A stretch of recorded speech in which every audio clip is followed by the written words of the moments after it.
नमस्ते friend, good mornings. I am your host Rahul Mehra. आज जिस टॉपिक के बारे में हम बात करने जा रहे हैं वो है IELTS listening, which is very important.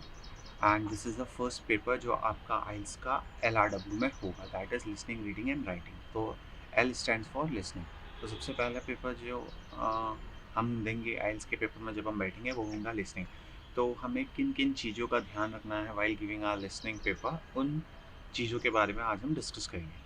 तो आई विल एक्सप्लेन 7 पॉइंट्स जो कि इम्पॉर्टेंट हैं। एंड आप लोगों को ये ध्यान रखने हैं while giving your listening paper. अगर आप ये 7 चीज़ें जो कॉमन मैं आपको डिस्कस करूँगा, अगर इलैबोरेट करने में आएंगे तो there are many points you can like make its 15 16 17, but मैं आपको 7 इंपॉर्टेंट पॉइंट बताऊँगा जो इम्पॉर्टेंट है। और अगर आप इन छोटी छोटी चीज़ों पे ध्यान देंगे तो शायद you can do better in your paper. तो first thing is headphone.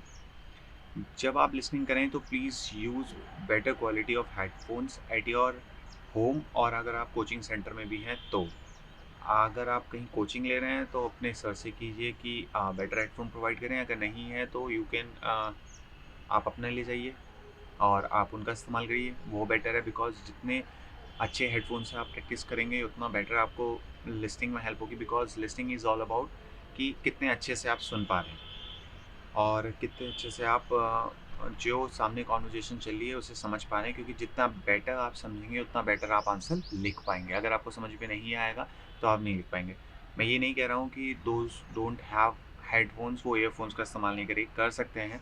But मैं जो पर्सनली एडवाइस दूंगा, मैं हेडफोन ओवर ईयरफोन दूंगा। मेरी फर्स्ट प्रायोरिटी हेडफोन रहेगी। सेकेंड इंपॉर्टेंट पॉइंट वो ये है कि every day you have to practise for 2 hours. 2 घंटे तो मिनिमम आप प्रैक्टिस करिए करिए। बिकॉज अगर आप 2 घंटे प्रैक्टिस नहीं करेंगे तो आपकी लिसनिंग स्ट्रांग नहीं हो पाएगी। अगर आप लिसनिंग स्ट्रांग नहीं हो पाएगी तो आप पेपर अच्छे से नहीं दे पाएंगे। आपके जो बैंड हैं, जो आपने सोच रखे हैं लाने के, वो नहीं आ पाएंगे। तो लाइक जब मैं लिसनिंग कर रहा था तो मैंने सोचा था कि मैं अपने लिसनिंग में बैंड जो लाऊंगा दैट आई विल ब्रिंग 7 और 7+ band. And by the grace of God मैंने प्रैक्टिस करी और मेरे 7 बैंड आए भी। Now we will discuss the third point. Third point है कि सारे आंसर को कैपिटल लेटर में लिखें। क्यों ये मैं कह रहा हूँ, सुनिए।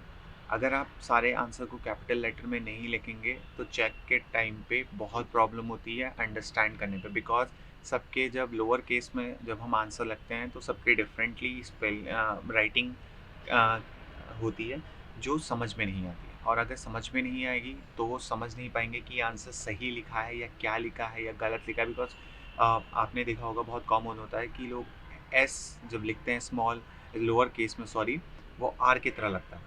तो इसीलिए ये छोटी छोटी मिस्टेक्स को अवॉइड कीजिए। सारे आंसर कैपिटल लेटर में लिखिए। जब आप कैपिटल लेटर में लिखते हैं तो कैपिटल लेटर में सब कुछ क्लियर दिखता है और आंसर आपका गलत होने वाला होगा अगर लोअर केस में तो वो नहीं होगा कैपिटल लेटर में, और कैपिटल लेटर में आपका आंसर बिल्कुल सही जाएगा। And the fourth thing which is the most important thing, जो बच्चे सबसे ज़्यादा गलती करते हैं वो ये करते हैं कि वो अपनी स्पेलिंग चेक नहीं करते हैं आंसर लिखने के चक्कर में।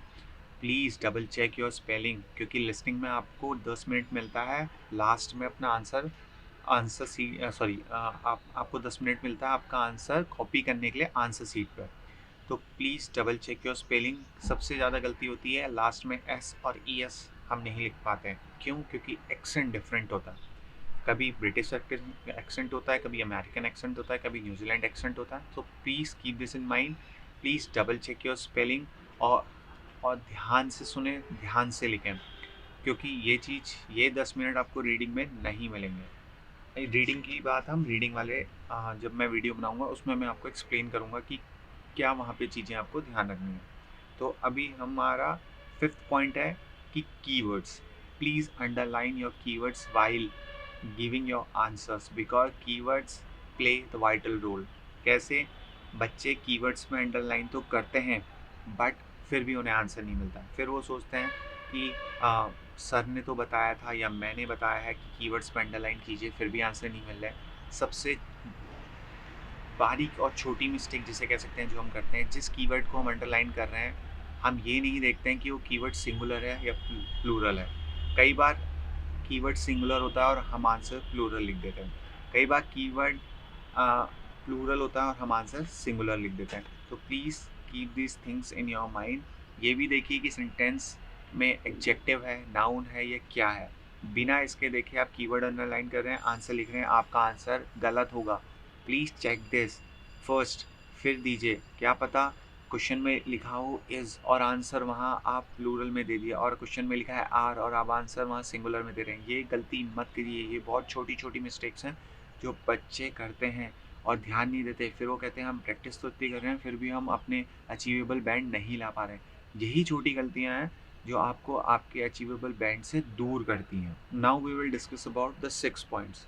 अल्फ़ाबेट एक्सेंट्स सबसे ज़्यादा इसमें भी गलतियाँ होती हैं अल्फ़ाबेट एक्सेंट्स में, बिकॉज वो कहेंगे जी तो आपको लगता है G, G for gun, G means Z, they pronunciate it G और आपको लगता है जी, जो एक गलती होती है सबसे ज़्यादा। प्लीज़ इसे ध्यान दीजिए। अगर आपका एक्सेंट आपको नहीं समझ में आता है तो please go and watch some English movies जिसमें एक्सेंट आपको समझ में आएगा कि वो क्या बोल रहे हैं। वो लोग जीरो नहीं बोलते हैं जैसे हम बोलते हैं कि आप किसी अपने फ्रेंड से पूछते हैं कि अपना फ़ोन नंबर देना, अगर वो कहेगा 90 तो हम वो ज़ीरो नहीं कहेंगे, वो ओ कहेंगे। तो प्लीज़ इन चीज़ों का ध्यान दीजिए कि they don't call it zero, they called it O. तो आप ये मत सोचिएगा कि 9 ओ है, वो 90 है।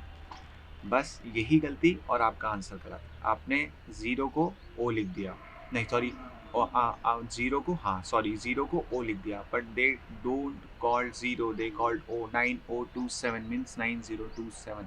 तो प्लीज़ इन चीज़ों पे ध्यान दीजिए। ये बहुत छोटी छोटी गलतियाँ हैं जो बच्चे करते हैं और इसके बाद उनको बैंड नहीं मिलता है। क्यों? क्योंकि फिर जब लास्ट में आंसर चेक करते हैं, घर पे भी जब प्रैक्टिस करते हैं, आंसर चेक करते हैं, कहते हैं अरे मैंने तो आंसर सही लिखा है फिर भी आंसर गलत कैसे है? गलत है क्योंकि वो ज़ीरो है, ओ नहीं है, और आपने ओ लिख दिया। ज़ीरो ओवल होता है, ओ गोल होता है। तो प्लीज़ इन चीज़ों को, छोटी सी चीज़ें हैं जो हम ध्यान ही नहीं देते हैं और हमारा आंसर गलत हो जाता है। और लास्ट चीज़ है जो एक मोस्ट इम्पॉर्टेंट थिंग है जो सारे पेपर में आपकी हेल्प करेगी, चाहे लिसनिंग हो, चाहे रीडिंग हो, चाहे राइटिंग हो, चाहे स्पीकिंग हो, वोकैबलरी। प्लीज़ अपनी वोकैब पे काम कीजिए। जितने से ज़्यादा आप वोकैब लिख सकते हैं, पढ़ सकते हैं या कुछ भी कर सकते हैं, उसको करिए। अगर आप नहीं करेंगे तो आपको प्रॉब्लम होगी, क्योंकि जब हम वोकैब पे ध्यान नहीं देते हैं तब सबसे ज़्यादा गलतियाँ हम करते हैं। क्यों? क्योंकि वोकैबलरी वीक है हमारी और हमें वर्ड नहीं समझ में आ रहा है। First thing. Second thing, synonyms में काम कीजिए। सिनोनिम्स नहीं पता, आप नहीं बोल पाएंगे। आप ये मत सोचिए कि जो लिखा हुआ है फिल इन द ब्लैंक्स में सेम सिनोनिम, सेम वर्ड वो अपनी जो कॉन्वर्जेशन है उसमें बोलेगा, नहीं, वो उसका सिनोनिम्स यूज़ करेगा और आप सिनोनिम्स में फंस जाएंगे और आपको नहीं आएगा। तो ये छोटी छोटी चीज़ें आप अपने पे ध्यान दीजिए वाइल डूइंग लिसनिंग, रीडिंग और राइटिंग। एनी आउट ऑफ 4 आप जो भी कर रहे हैं उसमें इन चीज़ों का ध्यान दीजिए। जितना बेटर आप इन चीज़ों में ध्यान देंगे उतने बेटर आप कर पाएंगे, और जब आप पेपर में बैठेंगे तो you will sit with full of confidence और आपको कोई भी प्रॉब्लम नहीं होगी। अगर आपको वीडियो अच्छा लगा तो please like, subscribe and comment my channel. और आगे मोर इन्फॉर्मेटिव वीडियोज़ देखने के लिए please subscribe my channel Haldwani boy.